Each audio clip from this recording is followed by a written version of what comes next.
ओम शांति। 30 अक्टूबर 2020 साकार मुरली। आज की मुरली का सार है, मीठे बच्चे, तुम्हें एक बाप से एक मत मिलती है जिसे अद्वैत मत कहते हैं। इसी अद्वैत मत से तुम्हें देवता बनना है। प्रश्न: मनुष्य इस भूल भुलैया के खेल में सबसे मुख्य बात कौन सी भूल गए हैं? उत्तर: हमारा घर कहाँ है, उसका रास्ता ही इस खेल में आकर भूल गए हैं। पता ही नहीं है कि घर कब जाना है और कैसे जाना है। अभी बाप आए हैं तुम सबको साथ ले जाने। तुम्हारा अभी पुरुषार्थ है वाणी से परे स्वीट होम में जाने का। गीत: रात के राही थक मत जाना, सुबह की मंजिल दूर नहीं। ओम शांति। गीता का अर्थ और कोई समझ ना सके। ड्रामा प्लान अनुसार कोई कोई गीत ऐसे बने हैं मनुष्यों के जो तुम्हें मदद करते हैं। बच्चे समझते हैं अभी हम 100 देवी देवता बन रहे हैं।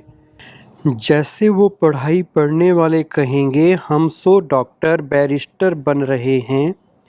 तुम्हारी बुद्धि में है हम 100 देवता बन रहे हैं नई दुनिया के लिए। या सिर्फ तुम्हें ही ख्याल आता है अमरलोक नई दुनिया सतयुग को ही कहा जाता है। अभी तो ना सतयुग है ना देवताओं का राज्य है, यहाँ तो हो नहीं सकता। तुम जानते हो या चक्कर घूमकर अभी हम कलयुग के भी अंत में आकर पहुँचे हैं और कोई की भी बुद्धि में चक्कर नहीं आएगा।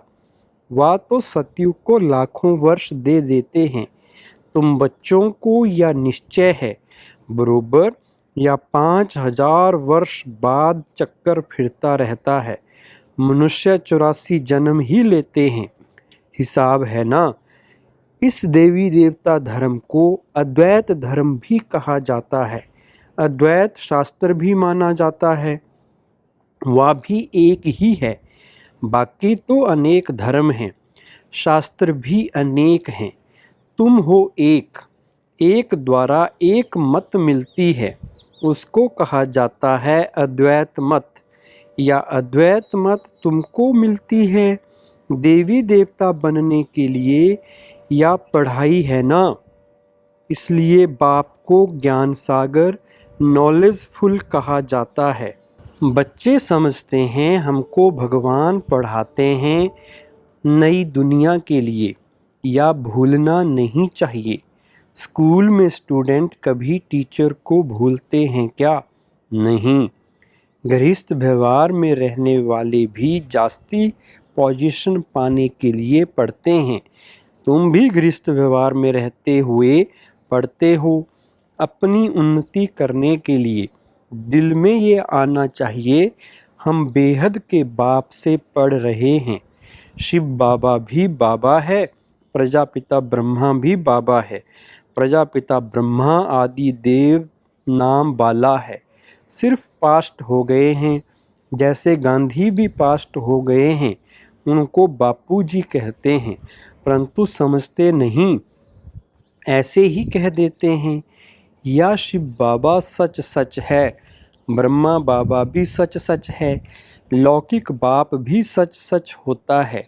बाकी मेयर आदि को तो ऐसे ही बापू कह देते हैं। वह सब हैं आर्टिफिशियल, या है रियल। परमात्मा बाप आकर आत्माओं को प्रजापिता ब्रह्मा द्वारा अपना बनाते हैं। उनके तो जरूर ढेर बच्चे होंगे।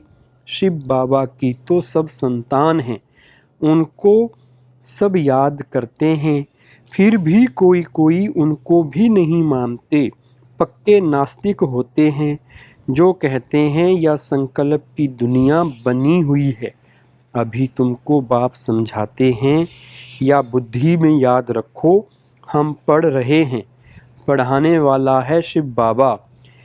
यह रात दिन याद रहना चाहिए। यही माया घड़ी घड़ी भुला देती है, इसलिए याद करना होता है।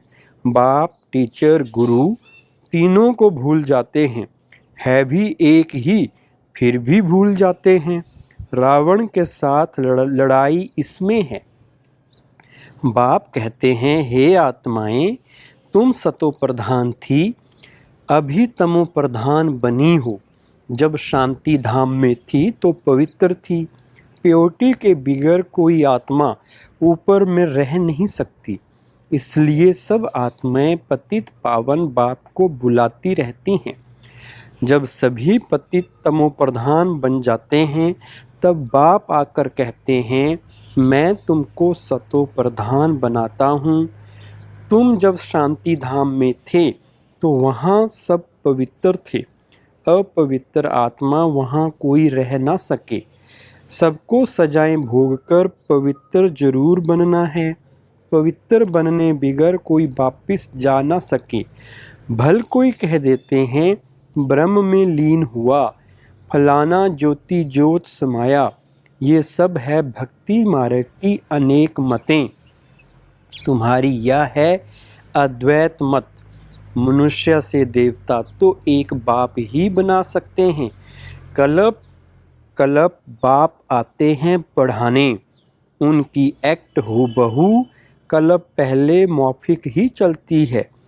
या अनादि बना बनाया ड्रामा है ना, सृष्टि चक्कर फिरता रहता है। सतयुग, त्रेता, द्वापर, कलयुग, फिर है या संगम युग। मुख्य धर्म भी यह है, डिटिज्म, इस्लामिज्म, बुद्धिज्म, क्रिश्चियनिज्म, अर्थात जिसमें राजाई चलती है। ब्राह्मणों की राजाई नहीं है, न कौरवों की राजाई है।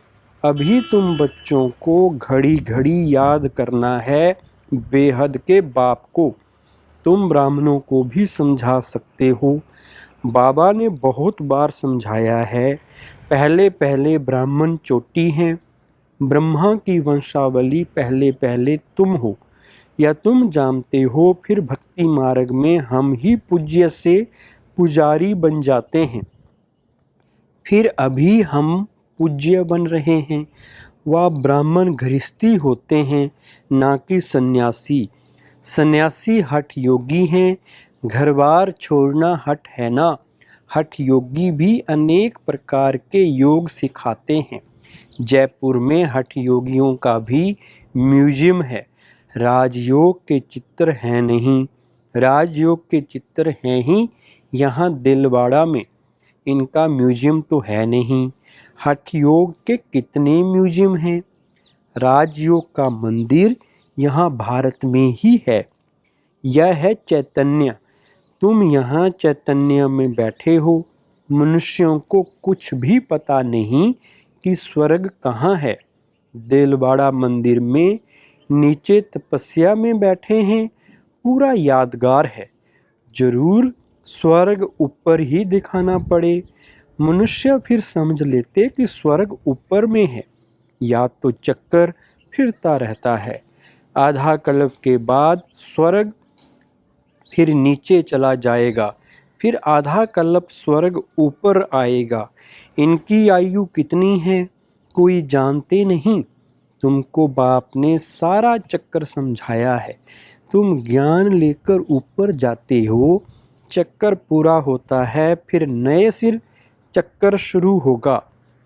या बुद्धि में चलना चाहिए। जैसे वह नॉलेज पढ़ते हैं तो बुद्धि में किताब आदि सब याद रहते हैं ना। या भी पढ़ाई है। या भरपूर रहना चाहिए, भूलना नहीं चाहिए। या पढ़ाई बूढ़े, जवान, बच्चे आदि सबको हक है पढ़ने का। सिर्फ अल्फ को जानना है। अल्फ को जान लिया तो बाप की प्रॉपर्टी भी बुद्धि में आ जाएगी। जानवर को भी बच्चे आदि सब बुद्धि में रहते हैं। जंगल में जाएंगे तो भी घर और बछड़े याद आते रहेंगे। आपे ही ढूंढ कर आ जाते हैं। अब बाप कहते हैं, बच्चे मामेकम याद करो और अपने घर को याद करो, जहाँ से तुम आए हो पाट बजाने। आत्मा को घर बहुत प्यारा लगता है, कितना याद करते हैं, परंतु रास्ता भूल गए हैं। तुम्हारी बुद्धि में है हम बहुत दूर रहते हैं, परंतु वहाँ जाना कैसे होता है, क्यों नहीं हम जा सकते हैं, या कुछ भी पता नहीं है। इसलिए बाबा ने बताया था भूल भुलैया का खेल भी बनाते हैं, जहाँ से जाएं दरवाज़ा बंद। अभी तुम जानते हो इस लड़ाई के बाद स्वर्ग का दरवाज़ा खुलता है। इस मृत्यु लोक से सब जाएंगे, इतने सब मनुष्य नंबरवार धर्म अनुसार और पाठ अनुसार जाकर रहेंगे। तुम्हारी बुद्धि में ये सब बातें हैं। मनुष्य ब्रह्म तत्व में जाने के लिए कितना माथा मारते हैं। वाणी से परे जाना है, आत्मा शरीर से निकल जाती है तो फिर आवाज़ नहीं रहता। बच्चे जानते हैं हमारा तो वह स्वीट होम है, फिर देवताओं की है स्वीट राजधानी, अद्वैत राजधानी। बाप आकर राजयोग सिखलाते हैं, सारी नॉलेज समझाते हैं, जिसके फिर भक्ति में शास्त्र आदि बैठ बनाए हैं।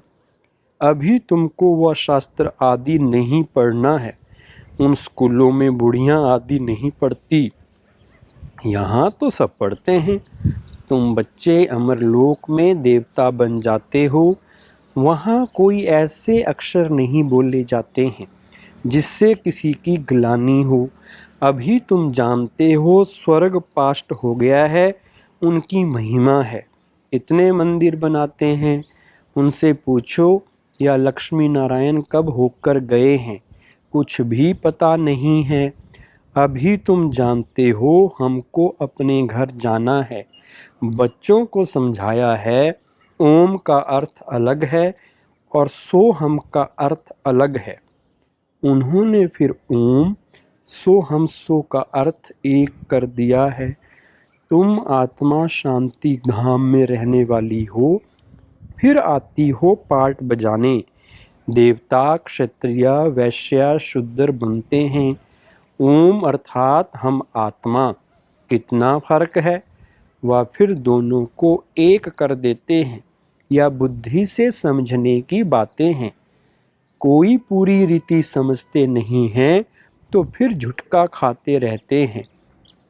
कमाई में कभी झुटका नहीं खाते हैं, वह कमाई तो है अल्पकाल के लिए, परंतु बुद्धि और तरफ भटकती है तो फिर थक जाते हैं, उबासी देते रहते हैं। तुमको आंखें बंद करके नहीं बैठना चाहिए। तुम तो जानते हो आत्मा अविनाशी है, शरीर विनाशी है। कलयुगी नरकवासी मनुष्यों को देखने और तुम्हारे देखने में भी रात दिन का फर्क हो जाता है। हम आत्मा बाप द्वारा पढ़ते हैं या कोई पता नहीं। ज्ञान सागर परम पिता परमात्मा आकर पढ़ाते हैं। हम आत्मा सुन रही हैं।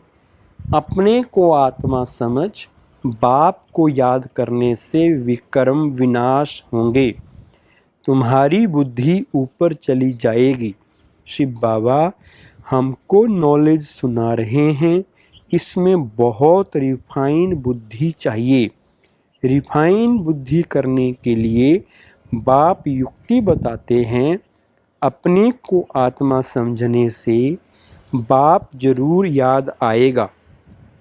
अपने को आत्मा समझते ही इसलिए हैं कि बाप याद पड़े, संबंध रहे। जो सारा कल्प टूटा है वहाँ तो है प्रारब्ध सुख ही सुख, दुख की बात नहीं। उनको हेवन कहते हैं। हेवनली गॉड फादर ही हेवन का मालिक बनाते हैं। ऐसे बाप को भी कितना भूल जाते हैं। बाप आकर बच्चों को एडॉप्ट करते हैं। मारवाड़ी लोग बहुत एडॉप्ट करते हैं तो उनको खुशी होगी ना। मैं साहूकार की गोद में आया हूँ। साहूकार का बच्चा गरीब के पास कभी नहीं जाएगा। या प्रजापिता ब्रह्मा के बच्चे हैं तो जरूर मुख वंशावली होंगे ना। तुम ब्राह्मण हो, मुख वंशावली। वह है कुख वंशावली। इस फर्क को तुम जानते हो। तुम जब समझाओ तब मुख वंशावली बने या एडॉप्शन है। स्त्री को समझते हैं मेरी स्त्री, अब स्त्री कुख वंशावली है या मुख वंशावली। स्त्री है ही मुख वंशावली। फिर जब बच्चे होते हैं वह है कुख वंशावली। बाप कहते हैं यह सब है मुख वंशावली। मेरी कहने से मेरी बनी ना, मेरे बच्चे हैं या कहने से नशा चढ़ता है। तो यह है सब मुख वंशावली। आत्माएं थोड़े ही मुख वंशावली हैं। आत्मा तो अनादि अविनाशी है। तुम जानते हो या मनुष्य सृष्टि कैसे ट्रांसफ़र होती है। पॉइंट्स तो बच्चों को बहुत मिलती हैं, फिर भी बाबा कहते हैं और कुछ धारणा नहीं होती है, मुख नहीं चलता है। तो अच्छा तुम बाप को याद करते रहो तो तुम भाषण आदि करने वालों से ऊंच पद पा सकते हो। भाषण करने वाले कोई समय तूफान में गिर पड़ते हैं, वह गिरे नहीं, बाप को याद करते रहें तो जास्ती पद पा सकते हैं। सबसे जास्ती जो विकार में गिरते हैं तो 5 मार यानी मंजिल से गिरने से हड्ड गुड टूट जाते हैं। 5वीं मंजिल है देह अभिमान, 4थी मंजिल है काम, फिर उतरते जाओ। बाप कहते हैं काम महाशत्रु है। लिखते भी हैं बाबा हम गिर पड़े। क्रोध के लिए ऐसे नहीं कहेंगे कि हम गिर पड़े। काला मुंह करने से बड़ी चोट लगती है। फिर दूसरे को कह ना सकें कि काम महाशत्रु है। बाबा बार बार समझाते हैं क्रिमिनल आँखों की बहुत संभाल करनी है। सतयुग में नंगन होने की बात ही नहीं, क्रिमिनल आई होती नहीं, सिविल आई हो जाती है। वह है सिविलियन राज्य, इस समय है क्रिमिनल दुनिया। अभी तुम्हारी आत्मा को सिविलाइज मिलती है जो 21 जन्म काम देती है, वहाँ कोई भी क्रिमिनल नहीं बनते। अब मुख्य बात बाप समझाते हैं बाप को याद करो और 84 के चक्कर को याद करो। यह भी बंडर है जो श्री नारायण है वही अंत में आकर भाग्यशाली रथ बनते हैं। उनमें बाप की प्रवेशता होती है तो भाग्यशाली बनते हैं। ब्रह्मा सो विष्णु, विष्णु सो ब्रह्मा, या 84 जन्मों की हिस्ट्री बुद्धि में रहनी चाहिए। अच्छा मीठे मीठे सिकलिधे बच्चों प्रति मात पिता बाप दादा का याद प्यार और गुड मॉर्निंग। रूहानी बाप की रूहानी बच्चों को नमस्ते। हम रूहानी बच्चों की रूहानी बाप दादा को नमस्ते। धारणा के लिए मुख्य सार है नंबर 1, बाप की याद से बुद्धि को रिफाइन बनाना है। बुद्धि पढ़ाई से सदा भरपूर रहे। बाप और घर सदा याद रखना है और याद दिलाना है। नंबर 2, इस अंतिम जन्म में क्रिमिनल आई को समाप्त कर सिविल आई बनानी है। क्रिमिनल आँखों की बड़ी संभाल रखनी है। वरदान, याद और सेवा के बैलेंस द्वारा चढ़ती कला का अनुभव करने वाले राज्य अधिकारी भव। याद और सेवा का बैलेंस है तो हर कदम में चढ़ती कला का अनुभव करते रहेंगे। हर संकल्प में सेवा हो तो व्यर्थ से छूट जाएंगी। सेवा जीवन का एक अंग बन जाए। जैसे शरीर में सब अंग जरूरी हैं, वैसे ब्राह्मण जीवन का विशेष अंग सेवा है। बहुत सेवा का चांस मिलना, स्थान मिलना, संग मिलना, यह भी भाग्य की निशानी है। ऐसे सेवा का गोल्डन चांस लेने वाले ही राज्य अधिकारी बनते हैं। स्लोगन: परमात्म प्यार की पालना का स्वरूप है सहज योगी जीवन। ओम शांति।